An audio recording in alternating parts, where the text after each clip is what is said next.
Movie Recap Tagalog here.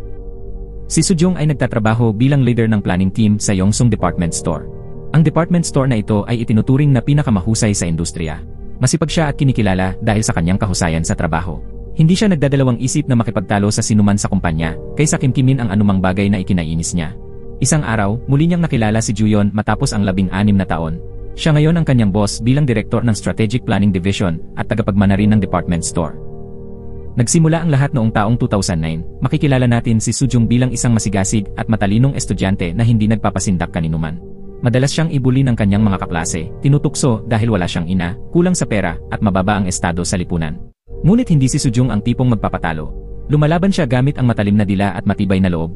Gayunpaman, kahit na ipinapakita niyang hindi niya kailangan ng iba, sa kaibuturan niya ay ninanais pa rin niyang may masandalan, isang unang pag-ibig na makakapitan sa oras ng kahirapan.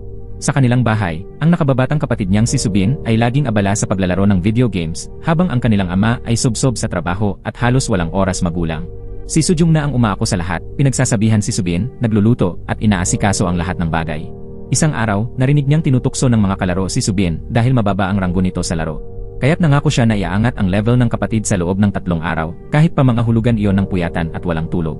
Habang naglalaro, nakasalubong niya ang isang manlalarong nagngangalang Black Dragon, isang 22 anyos na agad siyang minamaliit dahil 19 lamang siya. Sa kabila ng mayabang nitong ugali, nagsanib puwersa sila para talunin ang isang makapangyarihang kalaban. Nailigtas pa siya nito sa kalagitnaan ng laban, at sa gitna ng kabuluhan ay unti-unti siyang nagkakagusto rito. Inanyayahan siya ni Black Dragon na sumali sa kanyang team, na tinatawag na Fatal Attack, na binubuo ng 3 pang manlalaro. Noong una, tinukso siya ng grupo dahil sa kanyang healer username, pero nang malaman nilang babae siya, binago niya ang kanyang handle sa Strawberry. Mas lalo pang tumindi ang kulitan nila ni Black Dragon. Hindi rin nakalampas sa iba ang kanilang in-game chemistry, at lihim na kinagigiliwan ni Sujong ang atensyon. Habang patuloy silang naglalaro at nagte-text sa labas ng laro, naging mas malalim ang kanilang ugnayan.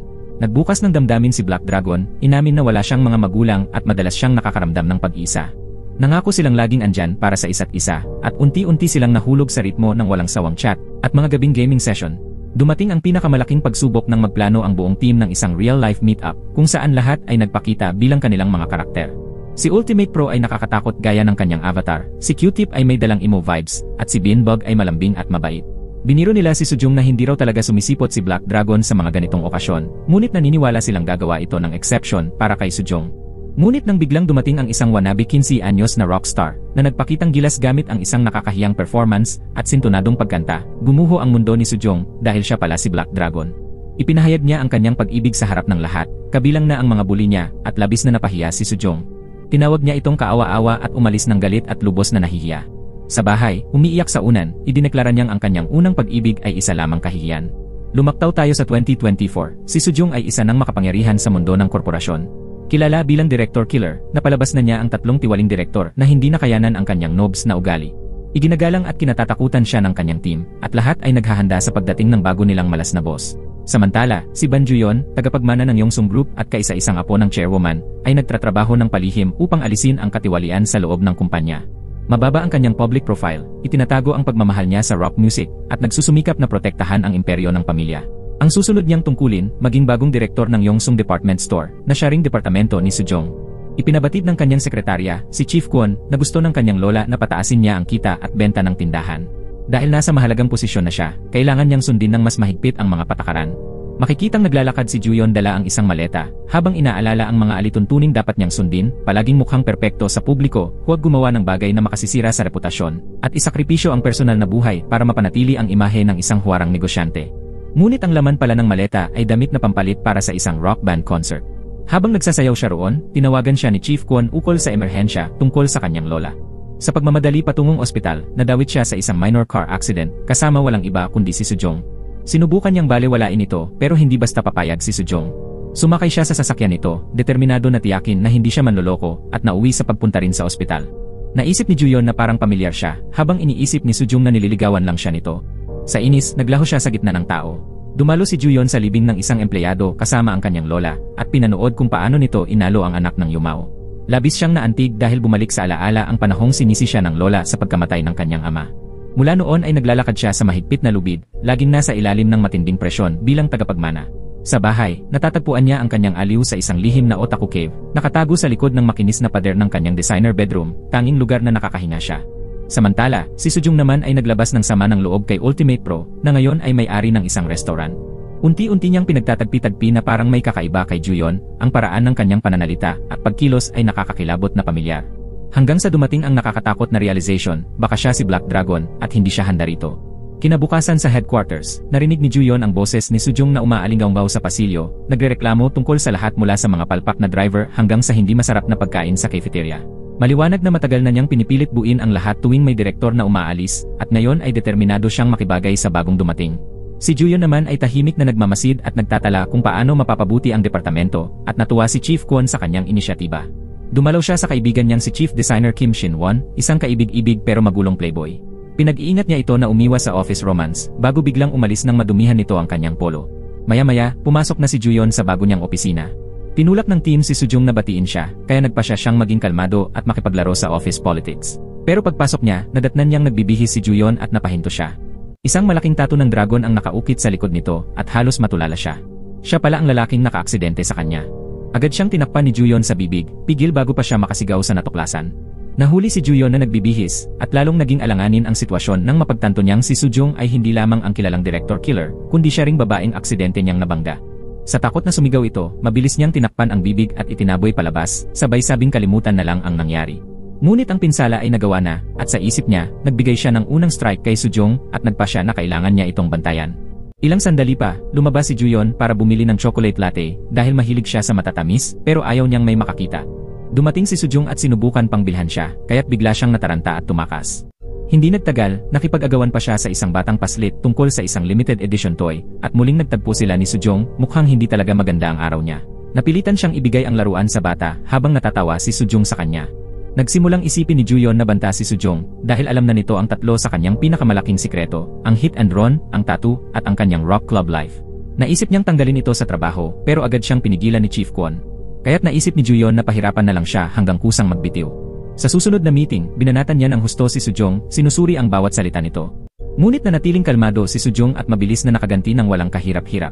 Gayunman, hindi natuwa ang kanyang senior. Pinagsabihan siya nito na masyado siyang maingay at tinawag pa siyang parang aso na masyadong nagsusumikap kaysa iba. Ngunit tumanggi si Sujung na magpaliit ng sarili, kahit halatang napapagod na siya sa walang humpay na banat mula sa boss at sa mga kasamahan. Samantala, inutusan ni Juyon si Shin-won na maghukay ng baho tungkol kay Sujung mula sa team. Pero may sarili ring problema si Shin-won, isang possessive girlfriend na nagsiselos kahit huminga lang siya malapit sa ibang babae. Isang flirt na waitress ang nagpasiklab ng kanyang selos at pinilit siya nitong maghanap ng bagong kainan. Habang nag-i-scroll sa Instagram para maghanap ng restaurant, natagpuan ni Shin-won ang restaurant ni Ultimate Pro at naintriga siya sa mga kakaiba at nakakaaliw nitong captions. Pagkatapos, dumalo si Juyon sa team dinner at hinamon si Sujung sa isang drinking battle. Umalis na ang buong team, iniisip na ayos lang sila. Habang tumatagal ang kanilang inuman, inakala ni Sujung na galit si Juyon sa kanya dahil workaholic siya. Pero nagulat siya nang aminin itong hinahangaan niya ang kasipagan niya, bagamat nakikita niya itong parang unstable, isang ticking time bomb.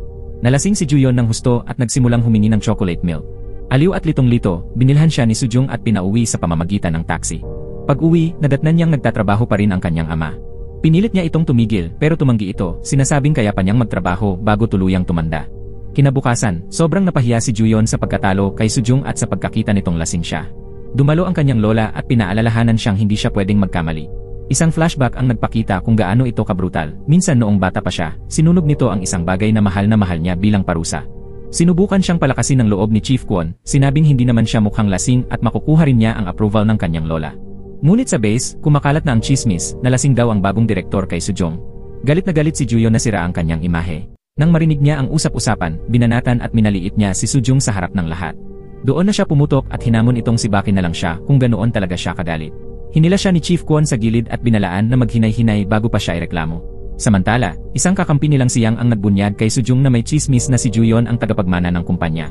Naiinis sa lumalalang sitwasyon, kumonsulta si Juyon kay Shin-won para maghukay ng baho kay Sujung, pero ang natuklasan lang nito ay sobrang sipag niya. Sa kabilang banda, naisip ni Sujung na panahon na rin para mag-ipon ng sariling bala laban kay Juyon. Sinundan niya ito pagkatapos ng trabaho at nadiskubre na pumupunta siya sa Rockman Studio, isang sikretong rock club kung saan mukha itong totoong masaya, ibang tao. Kinuhanan niya ito ng litrato at agad na ipinadala sa kanya. Ilang sandali lang, dumating si Juyon sa bahay niya, pawisan at praning. Inisip ng kanyang ama na magkasintahan sila, pero seryoso si Juyon. Nag-abot siya ng kontrata, buburahin ni Sujung ang larawan, at kapalit nito ay sisiguraduhin niya ang seguridad ng trabaho nito basta't lagi siyang susunod sa kanyang utos. Walang pag-aalinlangan, pumirma si Sujong, bagamat nagtataka siya kung bakit tila naiilang si Juyon sa pangalan niyang Sujong. Hindi na siya nagpaapekto dahil abala siya sa pagdiriwang ng immunity sa trabaho. Ngunit hindi nagtagal ang saya.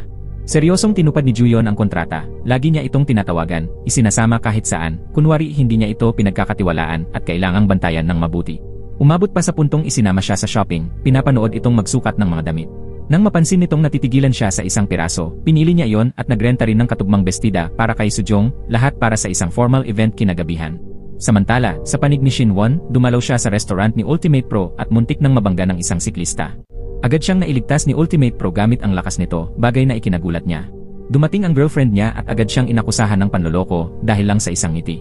Sawa na sa drama, nakipaghiwalay ito at maluwag namang tinanggap ni Shinwon, umaasang mas magiging masaya ito nang wala siya. Nagtanong siya kung nakikita ba siya ni Ultimate Pro bilang manloloko. Nagkibit balikat lang ito at sinabing, ang manloloko lang ay ang mga talagang nanloloko. Bumalik sa pangunahing dalawa, dumalo sina Sujong at Juyon sa isang marangyang party na puno ng mga tribal hairs. Nakita ni Juyon ang mga dating bully mula sa kanyang elite circle, na inasar siya dahil sobrang uptight at dahil sa kanyang nakakatakot na lola. Tinukso siya kung may girlfriend ba siya. Samantala, si Sujong ay naghanap lang ng pagkain. Isang random na tribal guy ang nagkamali ng akala sa kanya bilang call girl at pinilit siyang saktan. Lumaban siya, ngunit tinaas nito ang kamay para saktan siya. Dumating si Juyon eksakto sa oras, itinapon ng lalaki sa pool at hinawakan ang kamay ni Sujong. Sa harap ng lahat, tinawag niya itong babe.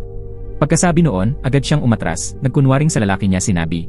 Pero si Sujong, gutom at inis na, kaya't napilitan siyang dalhin ito ni Juyon sa isang cafe. Naaliw siya sa isang stuffed toy giveaway, at lihim na natuwa si Juyon sa kanyang panlasa bago siya inihatid pauwi. Sa bahay, maingat na hinubad ni Sujong ang mamahaling bestida at inayos ang power outage na parang pro. Lumalabas na licensed electrician pala siya, ginawa lang para matulungan ang ama niya. Samantala, sa restaurant, tinuruan ni Shinwon si Hajin ang Ultimate Pro kung paano i-promote ang kanyang negosyo online. Nagkasagi ang kanilang mga kamay, nagkaroon ng spark, at bago pa nila namalayan, naghalikan na sila. Kinabukasan, tinanggihan niya ang alok nitong ipakilala siya sa mga magulang. Muli, pinagalitan siya ng sariling mga magulang dahil iniwan niya ang trabaho para sa pag-ibig. Pinakasalan niya kasi ang kanyang high school sweetheart, niloko siya, nag-divorce, at ngayon nagpapatakbo ng naluluging restaurant. Samantala sa trabaho, balik sa pagiging grumpy boss si Juyon, nagrereklamo dahil hindi na dry clean ang bestida, kahit halatang nagustuhan niyang suot ito ni Sujong. Pero sa isang meeting, nagkapareho sila ng vibe, parehong ideya, parehong pananaw. At nabigla ang buong team. Nagpunta sila sa isang department store para sa kanilang rebranding project at nadatnan ang isang lalaking nagwawala dahil sa sirang sunglasses. Papagalitan na sana ito ni Juyon, pero ginamit ni Sujong ang galing niya sa pakikitungo sa tao at napakalma ito. Lumabas na ang lalaki ay paboritong rock singer ni Juyon. Nagpanggap si Sujong na para sa kanya ang autograph at selfie, at lihim na natuwa si Juyon. Mas lalo pa siyang na-impress nang sabihing hindi niya dapat ikahiya ang kanyang mga hobby.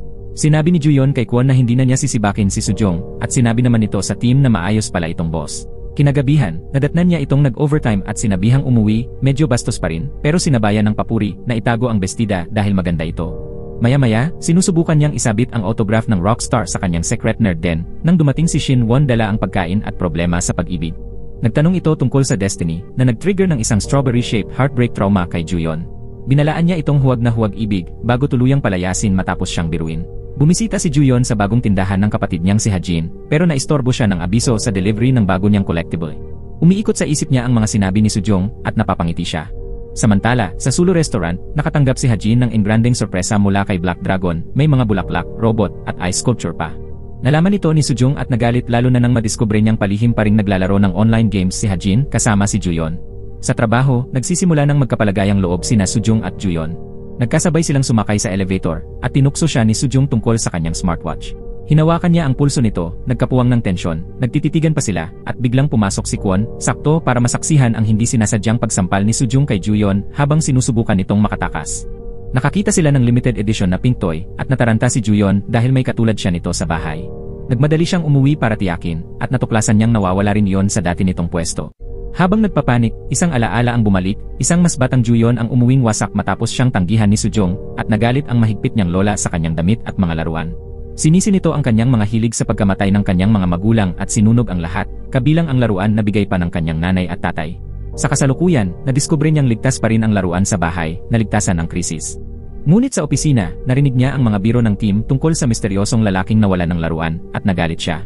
Tinawag niyang ipokrita si Sujong, sinabing may halaga sa kanya ang mga mabubuting salita nito, at hiningi pabalik ang damit na problema dahil naibenta na ito.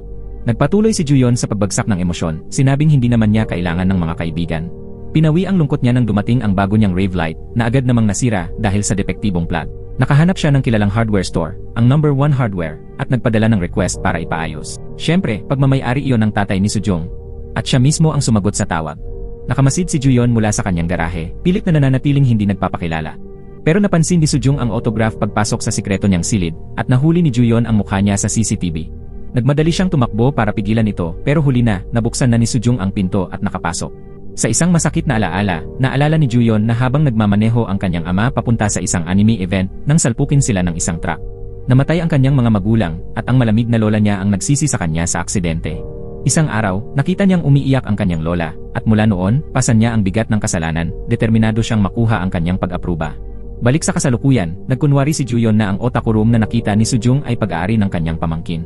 Hindi kumbinsido si Sujong, pero imbes na asarin siya, sinabi nitong natutuwa siyang nakilala niya ang nakatagong panig nito. Natisod bigla si Sujong at nasalo siya ni Juyon. Inayos niya ang sira nitong plug, tunay na reyna ng toolkit, at nang umamin siyang naibenta na niya ang hiniram na damit, ikinagulat niyang pinayagan siya nitong itago na lang iyon. Bigla naman siyang nakatanggap ng tawag na nabali ang bukong-bukong ng kanyang tatay. Ipinilit ni Juyon na siya ang maghatid sa ospital, siya na rin ang nag-asikaso ng bayarin at in-upgrade pa si Mr. Bake sa VIP ward. Bago umalis, nahuli niyang palihim na umiiyak si Sujong. Kinagabihan, nag-text ito ng taos-pusong pasasalamat. Pumasok ngayon sa eksena ang kapatid ni Sujong na si Subin, ang sagisag ng kalat at kaguluhan. Naghahanda para sa civil exam habang ginagampanan ang pagiging pilyong kapatid, tinutukso si Sujong na baka nakikipag-date sa boss niya. Ngunit nagulat siya nang maalala niyang kasing edad lang ito ni Juyon. Pagkaraan, dumating si Juyon dala ang mga regalo para sa tatay nito at ang stuffed toy na minsang hinangaan ni Sujong na siya ring ibinigay sa kanya ng kanyang mga magulang. Samantala, sa opisina, nagulat ang lahat ng kunin ng isang matandang babae ang isang bihirang laruan mula sa kanilang departamento. Lumalabas na hindi lang pala pambata ang larong iyon. Sa bahay naman, nagkaroon ng mga tunay na matatamis na sandali ang pamilya Bake. Nagboluntaryo si Subin na tulungan sa pag-aalaga sa kanilang tatay para hindi maubos ang lakas ni Sujong. Binalikan ni Sujong ang kanyang toolkit sa bahay ni Juyon at tinangkang bayaran siya para sa gulo sa damit pero tumanggi ito. Sakto namang bumigay ang kotse niya. Sinabi ni Juyon na ipaayos na yon, nag-aalala na baka maaksidente siya. Habang naghihintay, napag-usapan nila ang tungkol sa kanyang ina. Pinayuhan siya nitong humanap ng ibang paraan ng pag-cope gaya ng paglalaro. Inamin ni Sujong na dati siyang naglalaro hanggang sa siya ay na-scam. Dahil sa sobrang tagal ng pagkukumpuni, pinahiram siya ni Juyon ng magarang sasakyan na may pag-atubili niyang tinanggap. Dumiretso si Juyon sa isang meeting pero nabasag ng isang bata ang tablet nito kasama ang nag-iisang digital na kopya ng isang critical na report. Sinubukan niyang ibulong kay Sujong ang password ng kanyang computer pero hindi ito marinig. Sa inis, sumigaw siya ng Kamehameha Wave. Oo, isang Dragon Ball Z reference, medyo nakakahiya, pero umubra, at naging maayos ang meeting, hanggang pati ang lola niya ay napilitan siyang purihin, kahit hindi ngumiti. Samantala, dumaan si Shinwon sa Suho, ang restaurant ni Hajin, at hindi siya mapigilang isipin ito. Naglakas loob siyang ligawan ito, pero tinawanan lang siya, at tinanggihan, ang una niyang rejection. Si Sujong naman, hindi mapigilan ang kakatawa sa anime password ni Juyon. Tinawag siyang weirdo ng kanyang kapatid, pero deadma lang siya. Sa trabaho, inalok niya si Juyon ng chocolate milk, ang kanyang comfort drink, at sa wakas, umamin itong nakakagaan din ng pakiramdam na may isang taong nakakaalam ng kanyang sikreto. Naalala niyang nasabi rin niya ito kay Black Dragon dati. Kinagabihan, nagkabanggaan sina Juyon at Hajin. Noong 2014, humingi siya ng tawad bago umalis papuntang US, sinabing hindi na sila muling magkikita, pero nakumbinsi siya nitong manatili paminsan-minsan para sa ilang online battles. Sa kasalukuyan, iniiwasan niyang makita silang magkasama at pinaupo si Hajin sa ibang lamesa sa restaurant. Nag-usat sila sa telepono at hindi maintindihan ni Hajin kung bakit sobrang drama nito. Sabi lang ni Juyon na huwag siyang kilalanin sa publiko. Pagkatapos ay umalis. Ilang sandali pa, dumating si Sujong at nakipagkwentuhan kay Hajin. Wala siyang ideya na si Black Dragon pala ang kanyang direktor. Naramdaman ni Hajin na may kakaiba at kaswal na tinanong si Sujong kung nahuhulog na ba ito sa kanyang boss. Maya-maya, nag-post si Hajin ng litrato ng bago niyang putahe at agad itong nilike ni Shinwon. Lumipat ang eksena sa pamilya niya, labis silang nagmamahalan at napaisip siya kung paano siya nanatiling single. Balik sa opisina, tumindi ang tensyon nang lantaran siyang hamunin ni Sujong tungkol sa desisyon niyang pumili ng mga palyadong brand para sa kanilang rebranding project. Tinanggap na lang ng lahat ang desisyon niya, pero sa isang plot twist, test lang pala yon at si Sujong lang ang pumasa. Kahit ganoon, galit pa rin siya, lalo na matapos ang buong gulo kay Black Dragon. Kaya naisip ni Juyon na pasayahin siya bilang pasasalamat sa chocolate milk at dinala siya nito sa arcade. Doon nagsimula ang kaguluhan habang nagsagupaan sila sa lahat ng larong posible. Habang nij-enjoy, tumawag si Hajin at inaya sila sa hapunan nang malaman niyang kasama ni Sujong ang boss niya. Papunta roon, nadulas ang sintas ni Sujong. Lumuhod si Juyon para itali ito, nagkatitigan sila at biglang sumiklab ang tensyon. Biglang tinawagan ni Hajin si Sujong at sinabing huwag na siyang pumunta dahil dumating na si Black Dragon. Ikinagulat ni Sujong. Ang totoo, nasilip pala ni Hajin si Juyon at Sujong sa labas ng kanyang restaurant. Nataranta siya at nagbabala kay Sujong, kaya mabilis nitong hinila si Juyon papasok sa isang eskinita para magtago. Nalito si Hajin sa una, pero biglang nag-click ang lahat. Ngayon alam na niyang ang boss ni Sujong ay si Black Dragon.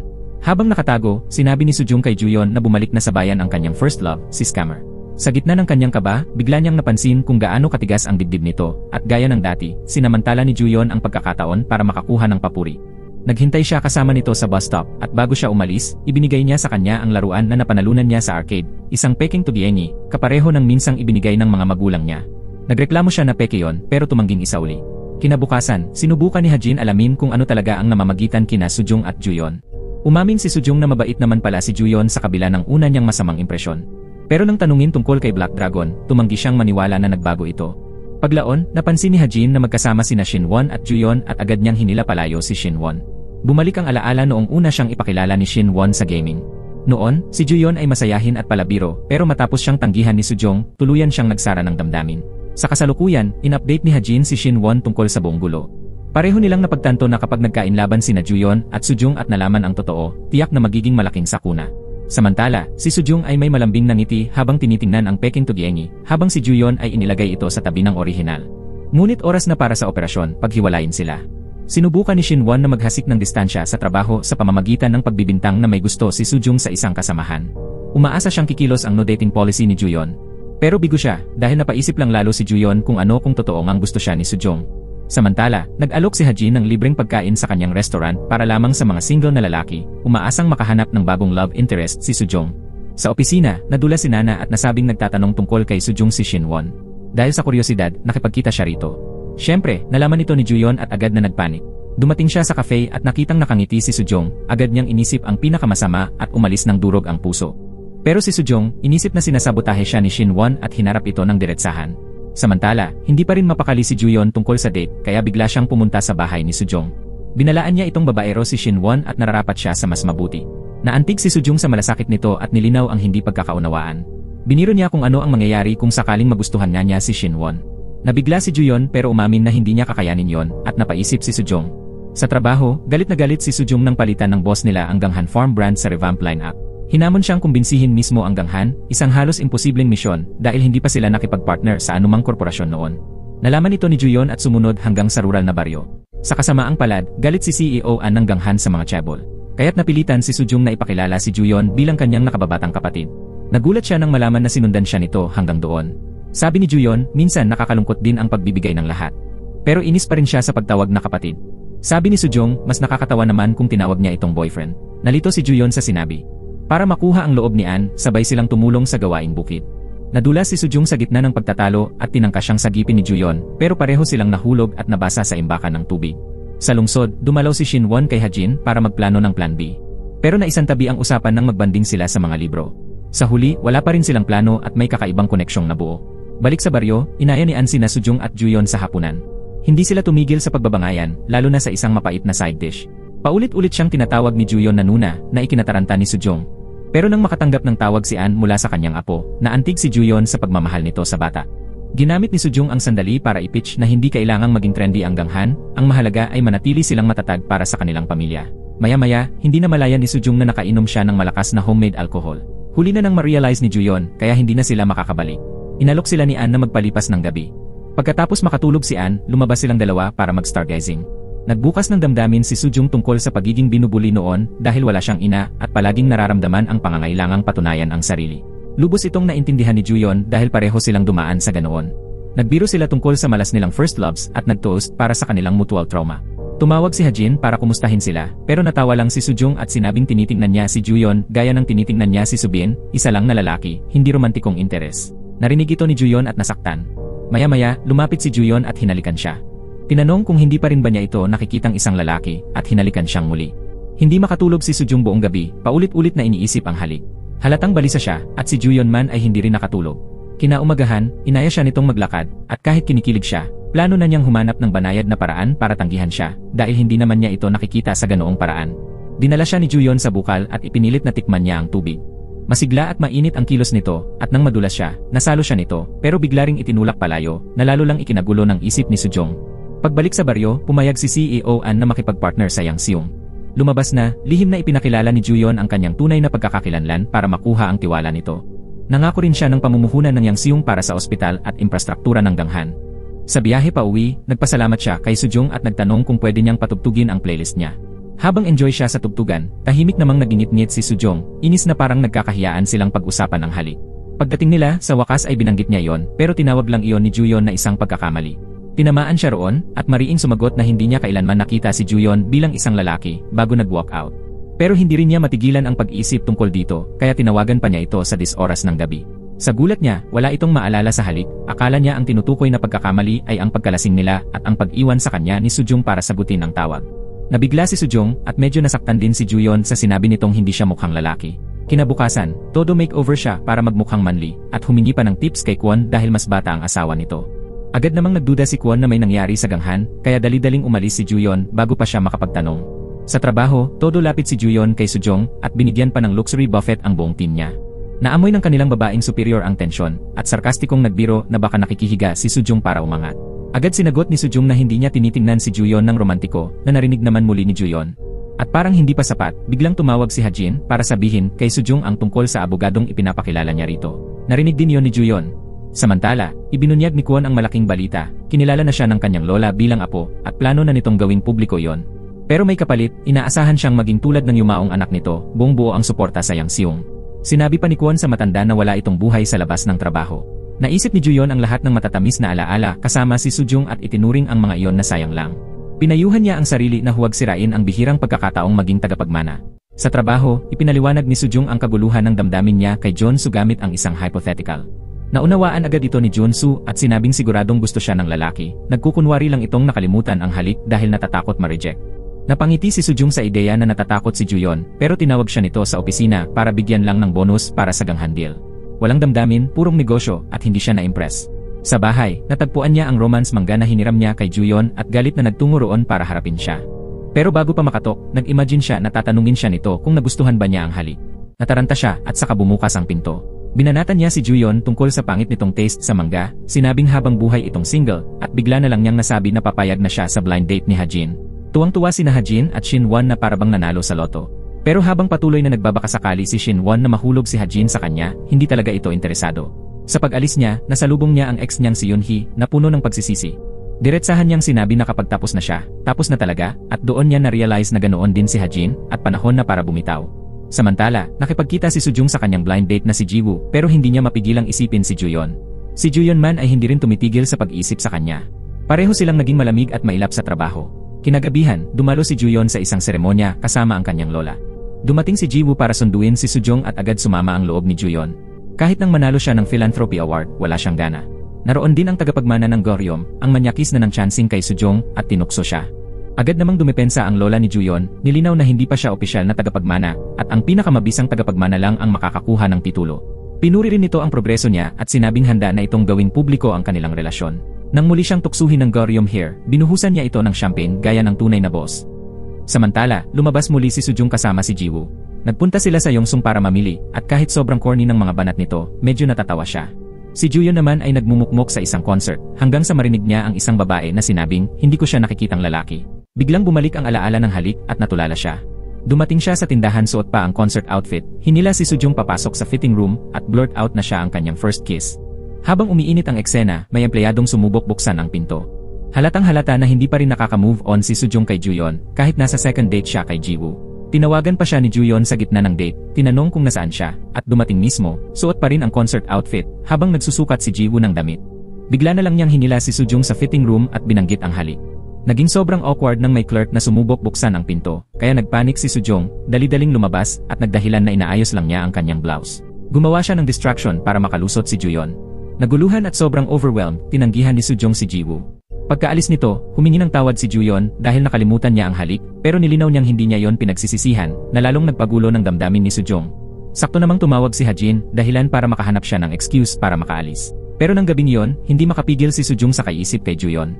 Nabigla siya sa sarili na nahuhulog na siya sa isang taong sobrang quirky at mas bata. Iniisip din siya ni Juyon at nakapagpadala pa ito ng sweet na text.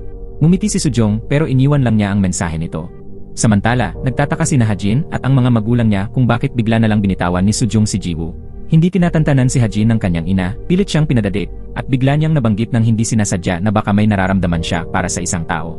Sa trabaho, halatang halata na hinahanap ni Juyeon si Sujong pero iwas na iwas ito sa kanya. Umabot pa sa punto na gumawa siya ng pros and cons list tungkol sa pakikipag-date sa kanya.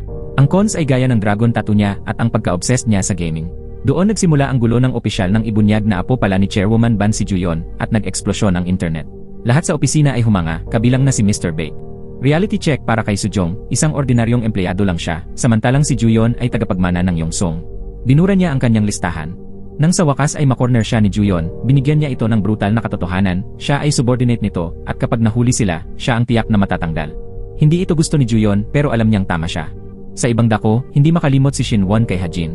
Sinubukan siyang i-set up ng kaibigan niya sa isang date sa Sulo, pero tumanggi siya, ayaw niyang ilagay sa alanganin si Hajin. Sa totoo lang, palihim niya itong binabantayan mula sa malayo. Miss na miss din siya ni Hajin. Samantala, tuwang-tuwa si Kwon sa malaking revelasyon kay Juyeon, iniisip na mas malapit na itong maging tagapagmana.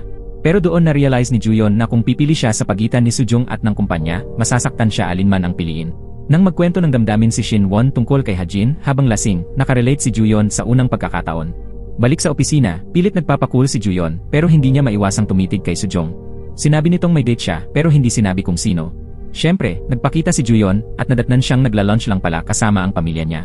Tinanggap naman ng mga bakemen si Juyeon, siya pa ang nagbayad ng bill sa huli, binigyan siya ni Subin ng classic warning, saktan mo siya, lagot ka. Nangako si Juyeon na hindi niya sasaktan si Sujong. Pero nagkagulo pa lalo ng madulas ng maid niya kay Chairwoman Ban na hindi pinapagalaw ni Juyeon ang kanyang study. Naging suspetsosa ang matanda at nagplano ng surprise visit. Samantala, pinagalitan ni Sujong si Juyeon dahil sa pag-crash ng lunch nila at inamin nitong natatakot siya sa tindi ng nararamdaman niya para dito. Biglang dumating si Kwon, tarantang nagbabala, paparating na ang chairwoman. Lahat, kabilang sina Shinwon at Hajin, nagkandara pang magdelay pero hindi sapat. Walang oras si Juyeon at Sujong para itago ang lahat. Nagtago si Sujong habang binuksan ni Juyeon ang pinto. Hindi kumbinsido ang chairwoman sa malinis na study hanggang sa makita nito ang maingat na inilagay na family photo. Bigla itong nagalit, nagbuhos ng hinanakit na wala siyang karapatang mamiss ang kanyang ama, sinisi siya sa pagkamatay nito, at binasag ang litrato. Bago umalis, iniutos niyang bantayan palalo ni Kwon si Juyeon.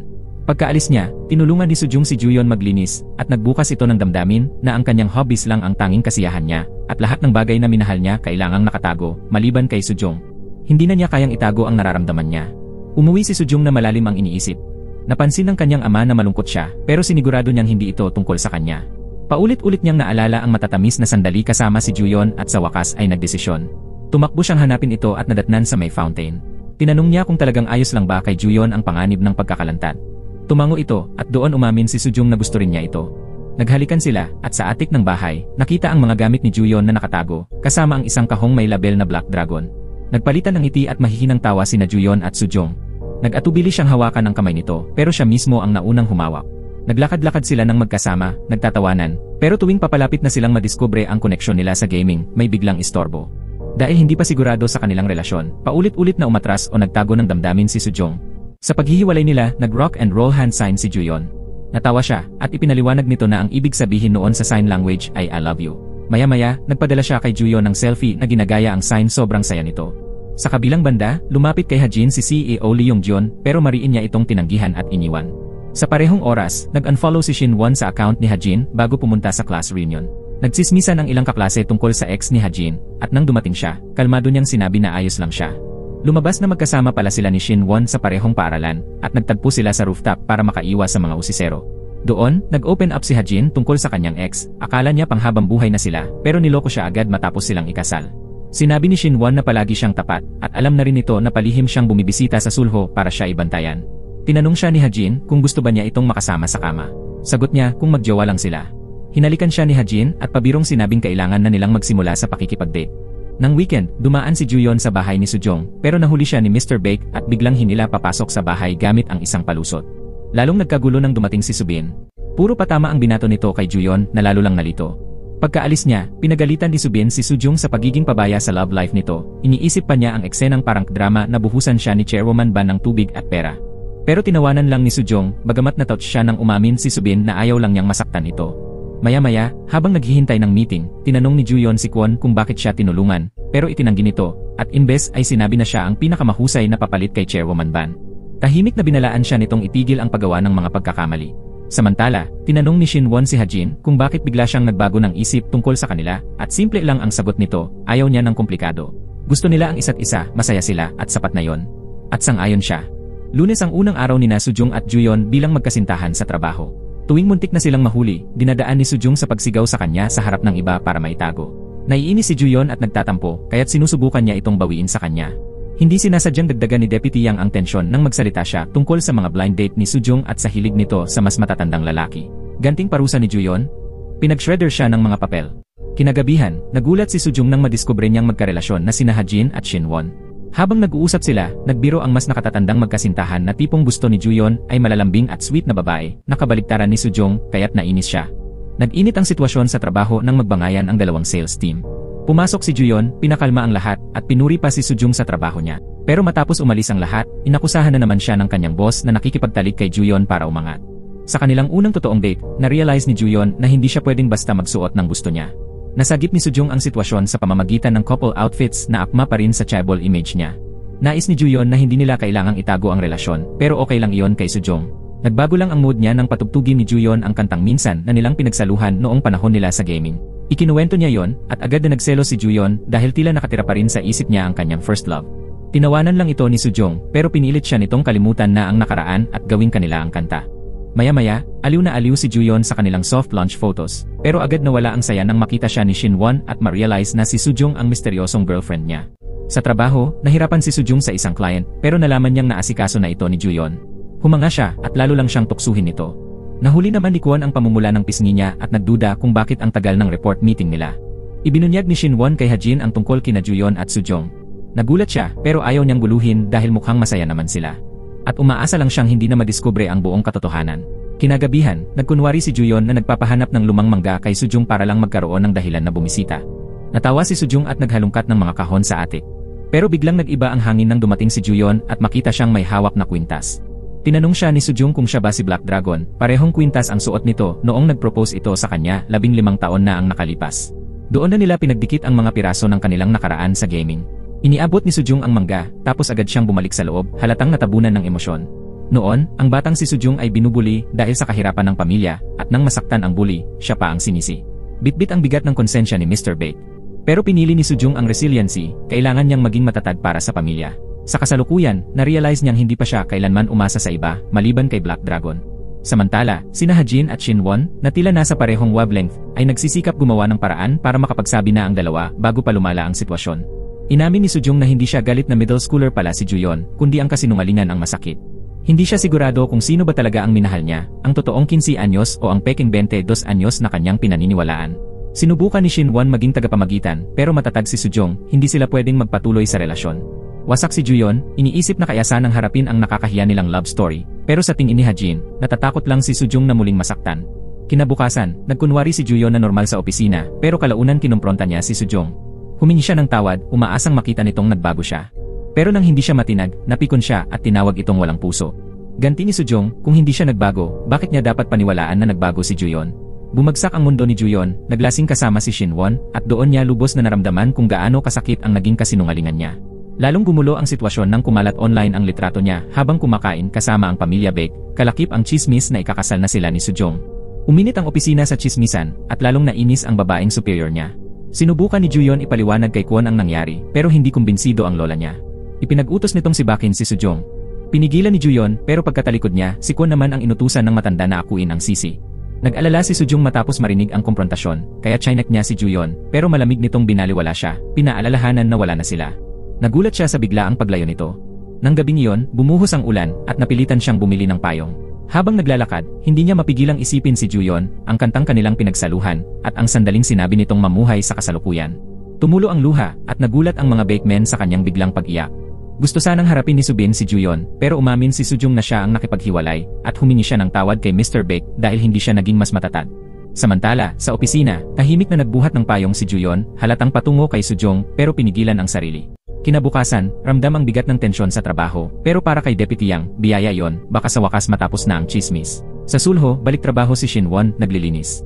Nakokonsensya si Hajin, pero iginiit nitong gusto lang niyang manatili sa tabi niya kahit papaano. Pareho silang nag-aalala para kina Juyeon at Sujong, lalo na't kumakalat pa rin ang mga usapan. Makalipas ang ilang araw, parehong nagkunwaring naka-move on sina Juyon at Sujong pero hindi totoo. Isang gabi, nadatnan ni Sujong si Juyon na nakatulog at dahan-dahang inayos ang ulo nito, hindi mapigilang alagaan siya. Kinabukasan, huli itong dumating halatang may sakit. Dinadaan ni Sujong sa pagpapanggap na concern lang siya sa trabaho, tinanong si Kwon kung nasaan siya, at nayanig nang malaman niyang hindi ito kumakain o nagpapahinga. Mas masahol pa, magwawala ang chairwoman kapag nalaman niyang isinasapanganib ni Juyon ang kumpanya dahil sa pagkakasakit. Samantala, halos himatay na si Juyon pero pilit pa ring papasok. Nagpigil si Sujong pero sa huli, nanaig ang damdamin niya at dali-dali siyang nagtungo sa bahay ni Juyon. Nakita ito ni Kwon at agad tumawag kay Chairwoman Ban. Pagdating ni Sujong, nadatnan niya si Juyon na walang malay sa sahig. Tinakpan niya ito ng kumot at humingi ng tawad, sa wakas ay kinilala ang sakit na dinadala niya. Nagising si Juyon, pinigilan siyang umalis at nagpasalamat sa pagmamahal nito. Hindi raw siya nagsisisi kahit isang sandali. Umamin din si Sujong na mahal pa rin niya ito. Naghalikan sila. Ngunit biglang dumating ang dagok, nakakuha ng notice si Juyon na natanggal na siya sa trabaho. Tahimik na pinanood ng opisina habang nililinis ang mesa niya. Naging full-blown couple sina Sujong at Juyon, clingy, masaya, at ayaw maghiwalay. Nakatulog silang magkasama, at kinaumagahan, sinubukan ni Sujong mag-sneak pabalik ng bahay, pero nahuli ng kanyang ama. Sa halip na pagalitan, ginulat siya nito ng isang taos-pusong sandali, ang tanging gusto niya lang ay ang kaligayahan ng kanyang anak. Ngunit hindi nagtagal ang kasayahan, dahil opisyal nang natanggal si Juyon. Nang makita ng chairwoman ang mga litrato niya habang inihahatid si Sujong, nagalit ito ng todo. Lumabas na matagal nang pinagtatakpan sila ni Kwon, sinasabing wala namang relasyon. Nag-resign si Kwon, pero bago umalis, sinabi niya kay Sujong na masaya siyang may tulad niya na nagmamahal kay Juyon. Sinubukan ni Juyon magmakaawa sa kanyang lola para sa isa pang pagkakataon, pero malamig nitong sinabi na siya ay isang defect. Doon siya tuluyang natauhan, hindi niya kailanman matutupad ang pamantayan nito. Habang papasok na si Sujong para harapin ang chairwoman, nakita niyang palabas si Juyon, wasak na wasak. Habang umiiyak ito mag-isa sa loob ng kanyang kotse, tahimik na naghintay si Sujong. Gayunpaman, nakahanap sila ng silver lining, hindi na nila kailangang magtago. Nagplano sila ng mga date, at pumayag pa si Sujong na manood ng isa sa mga concert ni Juyon. Samantala, nag-alala si Shinwon pero natuwa nang malaman niyang kasama ni Juyon si Sujong. Nahuli siya ng kanyang ina na nakangiti, at doon nalaman na may karelasyon siya. Sa isang twist, sinabi niyang gusto niyang makasama si Hajin habang buhay. Nakipagkita si Juyon kay Kwon at nalaman niyang alam nito ang lahat, pero pinili nitong manahimik para sa kaligayahan niya. Naghiwalay sila ng maayos. Ngayon na walang trabaho, madalas siyang tumambay sa bahay ni Sujong at nakatagpo si Subin. Sa isang kainan, nagtalo sila at natuklasan ni Juyon na 2 beses lang umiyak si Sujong, minsan para kay Black Dragon at minsan para sa kanya. Upang bumawi, nagsimula siyang tumulong kay Mr. Bake sa mga kung ano-anong gawain at napatawa niya ito. Nagbukas si Mr. Bake, nalulungkot na hindi niya kayang ibigay lahat para kay Sujong.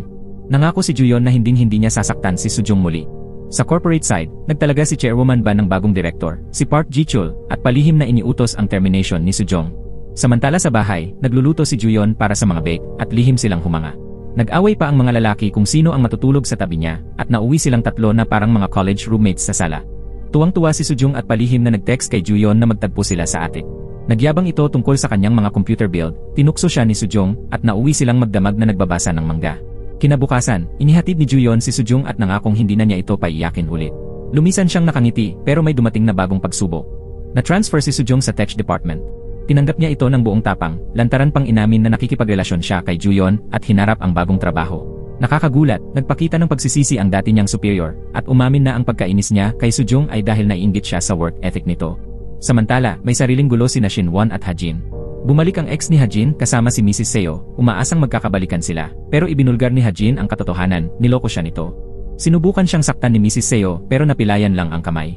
Pinalayas ni Shinwon ang ex. Sa ospital, humingi ng tawad ang mga magulang ni Hajin sa pagbibintang sa kanya at sinabi niyang may relasyon siya kay Shinwon na agad niyang pinagsisihan dahil nagsimula ng magplano ng kasal ang kanyang ina.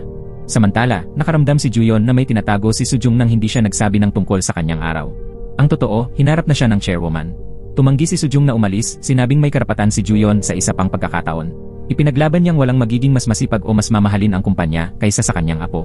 Nang makita ni Juyon si Sujong sa kanyang technician uniform, halatang nagalit ito na pinapasan niya ang lahat ng iyon para sa kanya. Pero pinutol ito ni Sujong, ginagawa niya iyon para sa sarili niya at dahil mahal niya ito. Kinagabihan, nagdala si Shinwon ng sobrang daming regalo sa sulho. Nagramble siya tungkol sa seguridad at mga kamera, dahilan para maasiwa si Hajin. Sinabi niya na tigilan ito pero tumanggi siya, gusto niyang harapin ang lahat kasama siya. Umalis si Hajin, sobrang overwhelmed. Sa wakas, dumating ang araw ng business agreement ceremony para sa renewal project. Tinawag palayo ang chairwoman, at dumating si Juyon, cool, composed, at muling ipinakilala ang sarili bilang bagong direktor. Sa signing kasama ang Hana City, nadiskubre ni Juyon na si Director Park Ji-chul ay hindi lang tiwali kundi konektado pa sa mayor at malalim sa pandaraya. Binalaan niya ang lola na ibubunyag niya ang lahat maliban na lang kung makipaglaro ito. Pumayag ito pero may kondisyon, dapat magtagumpay ang renewal project. Kapag pumalpak, si Bak si Sujong at si Juyon ay kusang lalayo sa pamilya at mana. Walang pressure, di ba? Pero tinanggap ni na Juyon at Sujong ang panganib, handang patunayan na siya ang karapat-dapat na tagapagmana. Pagbalik sa trabaho, tuwang-tuwa ang team sa pagbabalik ni Sujong. Halos magliwanag si Juyon sa saya, pero hindi gaanong magaling sa pagtatago nito. Lalo pang naging masigla nang malaman niyang magkakaroon ng Parade King pop-up event sa reopening. Sa lunch, tuluyang nawala ang chill ni Juyon, hindi niya tinago ang relasyon nila at nadulas pa sa kaunting PDA. Para takpan ito, nagpanik siya at pinakain si Deputy Yang na sobrang nabigla. Pero hindi lahat natuwa. May mga kasamahan sa trabaho na nagsimulang magbulungan na madali na lang ang buhay ni Sujong ngayon dahil nakikipag-date siya sa isang chaebol. Una, binaliwala niya ito pero habang tumatagal, unti-unting sumasakit ang mga patutsada. Pagkatapos ng araw, nagpasalamat si Juyon sa kanya dahil siya ang pumili ng Parade King. Nag-open up siya tungkol sa Togangi Plushie, ang tanging alaala na natira mula sa kanyang mga magulang. Biglang naging mas makahulugan ang anime para kay Sujong. Samantala, si Shinwon ay patuloy pa ring nagmumukmok tungkol kay Hajin. Si Hajin naman, malinaw na miss din siya. Habang papalapit ang planning, inudyukan ni Sujong si Juyon na magpakuha ng litrato kasama ang creator ng Parade King. Dumating si Shinwon sa isang meeting at nahuli sila sa isa na namang PDA moment. Aliw naman siya pero sumasakit ang panga niya. Nagpanik si Juyon pero tinukso lang siya ni Shinwon. Pati si Chief Kwon, nakisali sa biro, ikinagulat ni Juyon ang pagiging cheeky ng humor nito. Kinagabihan sa isang dinner kasama sina Hajin, nalito sina Juyon at Sujong. Hindi pala alam ni Hajin ang kondisyon ni Shinwon.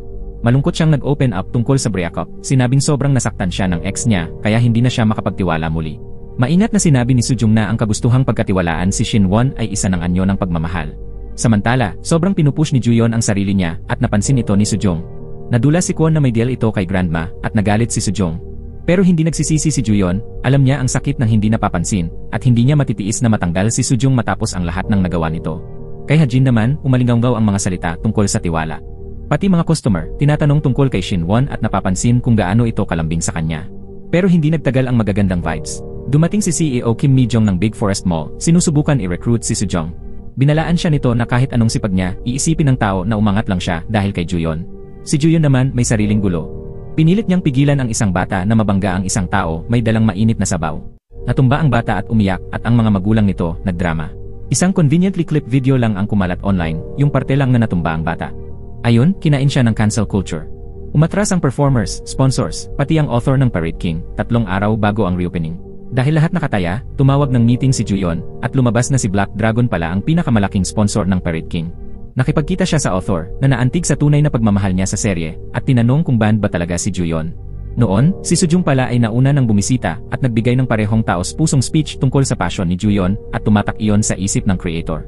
Sa kasalukuyan, nagpasalamat si Juyon kay Sujong. Pakiramdam niya pabigat siya, palaging kailangan ng tulong nito at mas pinapahirap ang buhay niya. Pero pinawi siya ni Sujong, magka-team sila at dapat silang umasa sa isa't isa. Kinagabihan, natuklasan ni Juyon na si Park Ji-chul ang nasa likod ng slander campaign. Napansin din niya ang tawag mula kay CEO Mi-jung sa telepono ni Sujong at nagduda na hindi iyon aksidente. Sa wakas, bumaliktad ang sitwasyon, ipinahayag ng Parade King author ang suporta kay Juyon at pumayag pa na mag-host ng kanyang unang fan signing sa Korea. Sa dentista naman, lumabas na wisdom tooth pala ang sanhi ng pananakit ng panga ni Shinwon. Paglabas niya, dumating si Hajin at nagsorry, sinabing gusto niyang makasama ito pero natatakot. Umamin si Shinwon na gusto pa rin niya si Hajin, pero nag-aalala siyang baka mas lalo niya itong itaboy kapag lumampas siya sa linya. Malungkot siyang nagpasya na hindi sila pwede at umalis. Dumating ang reopening day at smash hit ito. Lantaran ng inamin ni Juyon ang kanyang fandom at galit na galit si Grandma. Pero prang kanyang sinabi tapos na siyang magtago. Kung naging matagumpay ang project, ang tanging kailangang gawin ng lola ay panatilihin si Sujong. Siya na lang ang sibakin. Sa labas, sinalubong ng reporters si Sujong tungkol sa relasyon nila. Pumasok si Juyon at pinrotektahan siya. Samantala, nakita ni Mr. Baek ang balita at nagsimula silang biruin si Sujong sa bahay, iniisip na nakalipad siya ng hagdan dahil sa pag-ibig. Nagkunwari siyang okay lang pero nakita siya ng kanyang ama. Tamang-tama, nag-text si Mi-jong, lalo pang sinaktan ang sugat. Sa isang tahimik, late-night date, ramdam ni Juyon na may mali at sinabing malaya si Sujong na umalis kung sobra na. Nanahimik si Sujong at sapat na yon para magsalita ang katahimikan. Hindi sinasadyang narinig ni Juyon ang pag-uusap ng team tungkol sa pagsubok ng Big Forest Mall na kunin si Sujong para sa US branch. Pero dumilim ang usapan nang lumabas na ang chismis na umangat siya dahil natulog siya sa mga nakakataas, isang malinaw na bigat sa kanya. Fast forward, sinabi ni Juyon kay Sujong na kung gusto niya, dapat siyang pumunta sa Big Forest. Ang katotohanang nasa US iyon at baka tuluyan na siyang mawala, hindi man lang nagpakita ng epekto kay Juyon. Naiinis si Sujong na parang wala itong pakialam. Kaya nagsimulang mag-cold shoulder siya at tuluyang nag-ghost. Kinabukasan, emosyonal si Shinwon at binanatan siya ni Juyon ng brutal honesty. Tinawag niyang matapang si Hajin at si Shinwon naman ay duwag dahil iniwan niya. Tinamaan ito ng malala. Maya-maya, napakamot-ulo si Juyon habang iniisip kung may mali siyang nagawa. Nag-check siya kay Chief Kwon na binigyan siya ng verbal smackdown. Ipinaliwanag nito kung saan nanggagaling si Sujong pero lalo lang siyang nalito. Akala niya kasi given na sasama siya sa States. Doon na gumulong ang lahat. Sinabihan siya ni Subin na dinala ni Sujong lahat ng Black Dragon boxes sa bahay niya. Nagpanik si Juyon at agad na umuwi pero nadatnan ang apartment niyang puno ng lahat ng paborito niya mula pagkabata, manga, action figures, lahat. Surprise pala yon ni Sujong. Kaya siya nag-ghost. Nagluto pa siya ng meal-inspired Ilay Parrot King. Kahit napaghalo niya ang asin at asukal, kinain pa rin ito ni Juyon. Sa wakas, nag-usat sila at binomba ni Juyon ng revelasyon. Plano na niyang sumama sa US kasama siya. Pero nagkaroon si Sujong ng heart-to-heart kay Hajin kagabi at doon siya natauhan. Nagpasya siyang manatili. Hindi siya tumatakbo palayo dahil lang sa chismis. May mga taong mahal siya rito at mas magagandang bagay ang darating pa. Samantala, nakatawag si Shinwon kay Hajin ng lasing at dahil sa aksidenteng naka-speakerphone, napaamin siyang mahal niya ito at humihingi ng tawad dahil naging duwag siya. Sumigaw si Hajin pabalik na mahal din niya ito at nagpalakpakan ang mga customer sa kanyang restaurant, lalo lang siyang nahiya. Kinabukasan, nagpasalamat si Shinwon sa pagpapatawad nito at parehong nakangiti sila. Dinalaw ni Juyon at Sujong ang puntod ng kanilang pamilya at nagkaroon ng malambot, taos-pusong sandali. Ibinahagi ni Juyon kung gaano siya dating natatakot na mahuli ng kanyang lola kapag nagpapabaya siya. At, speaking of lola, nakasalubong nito si Chief Kwon at nagreklamo na sinasayang ni Juyon ang kanyang potensyal. Ang pagmamahal, anya, ay isang kahinaan. Agad siyang sinupalpal ni Kwon, ang pagmamahal ang nagpapalakas sa tao. Dumaan na si Juyon sa impyerno at nanatili pa rin. Sinabi pa niya kay lola na harapin na ang sariling dalamhati at tigilan ang pagbuhos nito kay Juyon. Samantala, may nag-leak ng tawag ni Shinwon at Hajin na nag-viral at binaha ng customers ang kanyang restaurant. Sa kabilang banda, dumating ang lola sa bahay ni Juyon at nagulat sa mga pagbabago. Nang makita ang family photo, unti-unting nabasag ang yelo sa kanyang puso. Pagdating ni Juyon, tuluyan silang nagkasundo. Humingi ng tawad ang lola, nasaktan siya at sa maling tao niya nailabas. Huli na, pero nagpasalamat siya kay Juyon sa palaging pagiging nandyan. Bumisita si Sujong kay Juyon at kahit medyo awkward pa rin ang kanilang cringy gaming past, tinapos na nila ang kanilang kontrata. Ipinaliwanag ni Juyon na hindi na siya kailangang magtago at hindi na rin kailangan ni Sujong ng job security. Sa isang team karaoke session, may pumili ng Confession, ang dating proposal song ni Juyon mula 15 years ago, pero agad itong pinalitan ni Sujong, sobrang nahiya. Nagtampo si Juyon at ibinuhos ang damdamin sa rock ballads. Natawa si Sujong at inamin na hindi naman ganoon kasama si teenage Juyon. Pauwi, narinig niya ang mga voice memo nito tungkol sa kanya at nag-iwan siya ng sarili niyang message na cool din siya. Samantala, nagsimula si Sujong sa isang mini self-discovery journey. Inspirado kay Juyon, sinubukan niyang humanap ng sariling thing, nagsimula sa manga, pero natigil sa mid-red, nag-try ng painting at knitting, na uwi lang sa inis. Para pasayahin siya, nag-organize si Juyon ng group picnic. May mga laro at countryside chows, at bumalik sila sa dati nilang competitive revegalan.